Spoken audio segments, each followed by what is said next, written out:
નમસ્કાર, હું રાજ. આપ જોઈ રહ્યા છો સ્પાર્ક ટુડે ન્યૂઝ. બરોડા ડેરીની આવનારી ચૂંટણીમાં છોટાઉદેપુર જિલ્લાની બેઠક માટે ભાજપ, કોંગ્રેસ અને આમ આદમી પાર્ટી વચ્ચે રાજકીય ગરમાવો જોવા મળી રહ્યો છે.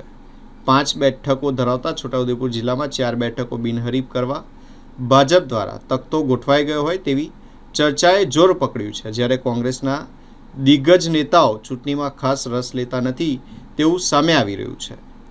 બરોડા ડેરી વડોદરા અને છોટાઉદેપુર જિલ્લાની સંયુક્ત સંસ્થા છે, જેમાં છોટાઉદેપુર જિલ્લો સૌથી વધુ દૂધ પૂરું પાડે છે. નસવાડી બેઠક પરથી ડેરીના ઉપપ્રમુખ જીબી સોલંકી ચૂંટણીના મેદાનમાં આવ્યા છે. વર્ષોથી આ બેઠક પર કોંગ્રેસ અને ભાજપ બંને દ્વારા ઉમેદવાર ઊભા કરવામાં આવતા નથી.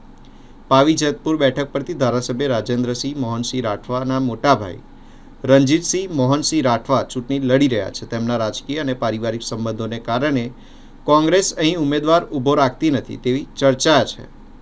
છોટાઉદેપુર બેઠક પરથી સંગ્રામસિંહ નારણભાઈ રાઠવા ચૂંટણી લડી રહ્યા છે, જે માજી સાંસદ નારણભાઈ રાઠવાના પુત્ર છે અને કોંગ્રેસના નેતાઓ સાથે તેમના સારા સંબંધ હોવાનું મનાય છે. સંખેડા બેઠક પરથી કૃપાલસિંહ દર વખતે ચૂંટણી લડે છે, જેમને કોંગ્રેસમાંથી ભાજપમાં જોડાયા બાદ પણ કોંગ્રેસના નેતાઓ સાથે સંબંધ જાળવી રાખ્યા છે.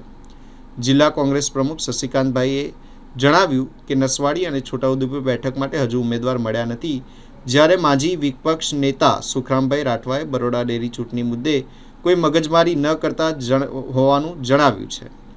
આ પરિસ્થિતિ વચ્ચે કોંગ્રેસ અને ભાજપ વચ્ચે ગૂઢ સમજૂતી હોવાની રાજકીય ચર્ચાઓ તેજ બની છે, જેનો પ્રભાવ અન્ય ચૂંટણીઓમાં કોંગ્રેસની હાર પાછળનું કારણ માનવામાં આવી રહ્યું છે.